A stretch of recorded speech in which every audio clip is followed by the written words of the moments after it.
General साहब, if I start with you, Pahalgam first flag operation की आड़ में जो पाकिस्तान पे हमला किया भारत ने और नाकामी का सामना हुआ, आज अगर मैं आपसे आगाज़ करूं, because obviously you are ex army, air force में सर्व किया आमिर मसूद साहब ने, what are you thankful for today? जी बिस्मिल्लाहिर्रहमानिर्रहीम। Sadia, thank you very much for the invite and my सलाम टू एयर मार्शल साहब। देखिए, मेरी जो सबसे बड़ा, I have served more than 36 years in my army, अपने इस रैंक तक पहुंचते हुए, और बहुत अल्लाह सुब्हाना ताला ने अपॉर्चुनिटीज़ दी। हमने वॉर ऑन टेरर भी लड़ी, उसमें भी बहुत कामयाबियाँ हासिल की। इंडिया के ख़िलाफ़ डिप्लॉयमेंट भी रही, उसमें भी स्क्रमिशेज होती रहती थी। कश्मीर की मैं बात कर रहा हूँ 2002-03 में जी। बट आज के जो नए पाकिस्तान ने जन्म लिया है, पाकिस्तान की 4 चीज़ों का जो एक इम्तजाज था, जो इकट्ठी वो हमने देखी हैं। एक, पाकिस्तान की डिफेंस कि पाकिस्तान इजारादारी नहीं मान रहा किसी की। पाकिस्तान का डिफेंस कि आप 40-50 minutes of the your defensive manoeuvre आपने इररेलेवेंट कर दिया और एम्बेरस किया इंडियन आर्मी को। तीसरी चीज़, पाकिस्तान का पोटेंशियल जो लोगों को और इवन पाकिस्तान के अंदर भी किसी को मालूम नहीं था। And fourth and most important, unbounded resolve जो नेशन ने दिखाया, और एक न्यूक्लियर पावर की तरफ से रिस्ट्रेंट और रिजॉल्व का जब इकट्ठा ये कम्बिनेशन देखा, तो इसने एक नए पाकिस्तान को जन्म दी है।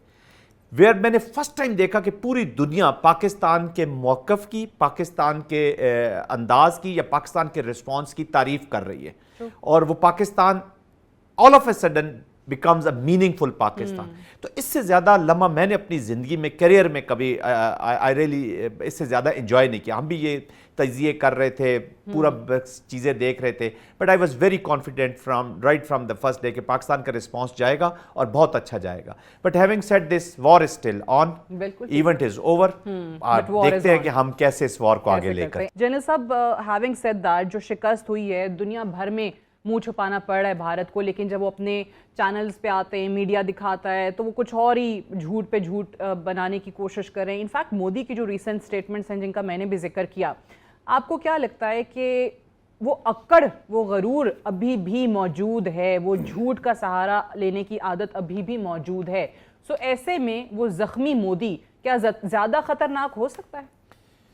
नार्सिसिस्ट है। देखिए, मोदी का प्रॉब्लम ये है सादिया कि वो उसने एक अपनी ट्विस्टेड स्टोरी के साथ अपनी एक पर्सनैलिटी बना ली है। तो वो जिसको कहते हैं ना hubristic approach in his life, तो वो अभी उसकी पॉलिसीज में नजर आती है।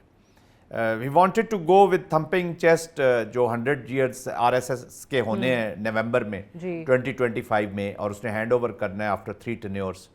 तो उसमें वो जाना चाहता था एक पाकिस्तान को, या जो एक Muslim sentiment is the fundamental sentiment जो उसके अंदर है, और वो सबसे बड़ा विक्टिम उसका, चले पाकिस्तान तो उसका मुकाबला करता है ना, हम तो हैं ही हैं जी।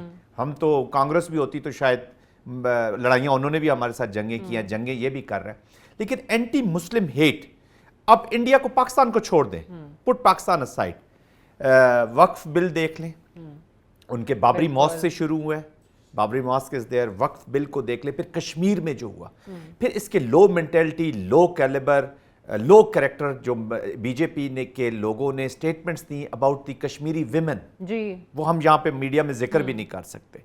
90,000 से ज़्यादा लोग इन्होंने मारे हुए हैं। अच्छा, उसके बाद जो इवन कि जो दिल्ली का भी मुसलमान है, वो भी उतना ही विक्टिम है इसका जी। नॉर्थ ईस्ट में आप चले जाएं, वहाँ पे आप देखेंगे क्रिश्चियंस को इन्होंने, तो दे कांट बेयर दिस, वो एक बर्दाश्त नहीं कर सकते माइनॉरिटी को विद इन इंडिया, और किसी मुल्क की सॉवरेनिटी उनको बर्दाश्त नहीं हो रही अपने नेबरहुड में, उसको चैलेंज एक ही मुल्क ने किए। तो having said this, Modi dangerous तो रहेगा, but Modi is enemy of 1.6 billion people of this region initially, और फिर पूरे रीजन और वर्ल्ड का है। अब ये चीज इंडिया के लोगों को समझनी है कि वो इसकी स्क्रूटनी जरूर करें। अच्छा, वहां पे अब डीप स्टेट की भी एप्लीकेशन हो गई है। ये जो मिलिट्री भी थी, उसने एज अ मोदी की या आरएसएस की या बीजेपी की मिलिट्री के तौर पर उसने यूज करना शुरू किया।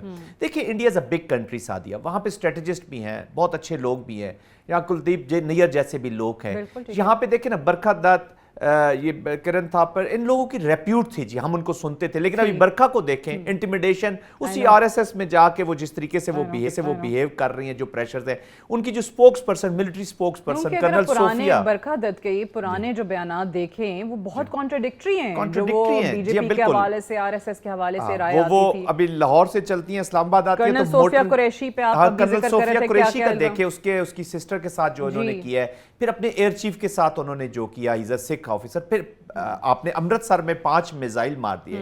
آپ سکھوں کے ساتھ جو کر رہے ہیں، چاہے نجر ہو، چاہے گرونت سنگھ ہو، یہ تو کہنے کا مقصد یہ ہے کہ مودی ایک مائنڈ سیٹ، ایک نارسسٹ ہو چکا ہے. He is not anti social, he is anti human. تو اپنی جو سسٹر پارٹی ہے لیوکڈ پارٹی، اسی کا ماڈل لے کے یہ یہاں پہ آ گیا ہے. لیکن یہ ان کو، انڈیا کو اور مودی کو بھی سمجھنے کی ضرورت ہے کہ وارز میں سادیہ ماڈلز نہیں چلتے، وارز لڑی جاتی ہیں تھیریز کے اوپر. تو ہر ریجن کی ہر سچویشن از ڈفرنٹ. تو he is still dangerous, he is dangerous. اس لیے میں کہتا ہوں کہ ہمیں تیاری، بالکل you can not lower your guards. Not at all. میں سنس ایئر مارشل صاحب از ہیئر ود اس، میں ایک چیز، آپ نے ایئر چیف کا ذکر کر دیا، مجھے تو ایک چیز بتائیے ایئر مارشل عامر مسعود صاحب، کہ اوبیسلی وہ کہتے ہیں کہ جی پہلگام کا الزام پاکستان پہ لگایا کہ جی پاکستان نے کر دیا ہے، اور آپ نے یہ دنیا کو بتایا کہ ہم حالت جنگ میں ہیں. یہ انڈیا کا میڈیا جو ہے وہ پیٹتا رہا. سو ایسے ٹائم کے اندر آپ نے اپنے آرمی کے سینئر آفیسرز جو ہیں ان کی ٹرانسفرز اینڈ پوسٹنگز شروع کر دیں. پھر آپ کا ایئر چیف اس وجہ سے وہ کہتا ہے کہ جی اس کو چپ رہنا پڑا کیونکہ وہ سکھ ہے اور اس پہ غداری کا کوئی نہ کوئی فتویٰ آ سکتا تھا. سو آدم پور ایئر بیس کا بھی پرائم منسٹر مودی ان کے جاتے ہیں، دورہ کرتے ہیں، ایئر چیف وہاں سے غائب ہے، اپنے افسروں سے منہ چھپانا پڑ رہا ہے. سو یہ کتنا انیوژول ہے کسی بھی ایئر فورس کے لیے، ایئر چیف کے لیے؟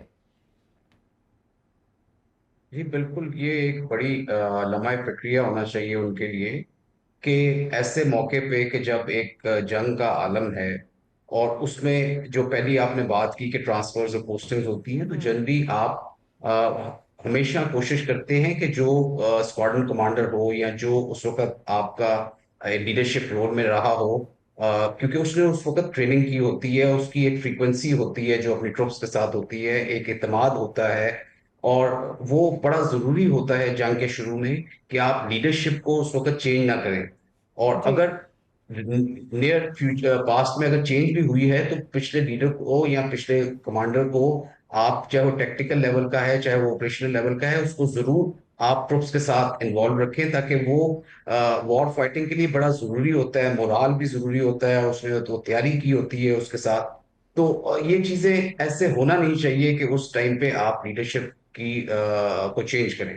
That was little bit unusual. اور پھر اس کے بعد آپ نے جو یہ سکھ والا ایلیمنٹ دیا، دیکھیں کاسٹ سسٹم ان کے اندر، ان کی بنیادوں میں ایک دیمک کی طرح ہمیشہ موجود رہا ہے اور ان کی بنیادوں کو کھوکھلا کرتا رہا ہے. اسی وجہ سے اتنی بڑی ملک ہونے کے باوجود وہ اس طرح سے گرو نہیں کر سکے. ان کے مائنڈ، ان کی سوچ جو ہے وہ چھوٹی رہی ہے، اور وہ چھوٹی سوچ ہی کی وجہ سے وہ آج اس مقام پہ کھڑے ہیں اور اس طرح کی دھمکیاں بھی دیتے رہتے ہیں اور ملک کے ساتھ انوالو ہوتے رہتے ہیں، وہ ان ملکوں کے ساتھ جو ان کے نیبرز ہیں، اور ان کے وجود کو وہ تسلیم نہیں کرتے، ان کی حقیقت کو تسلیم نہیں کرتے. تو یہ وجہ ہے کہ جس کی وجہ سے ان میں یہ ایک ڈسینٹ پایا جاتا ہے ان کے ٹروپس میں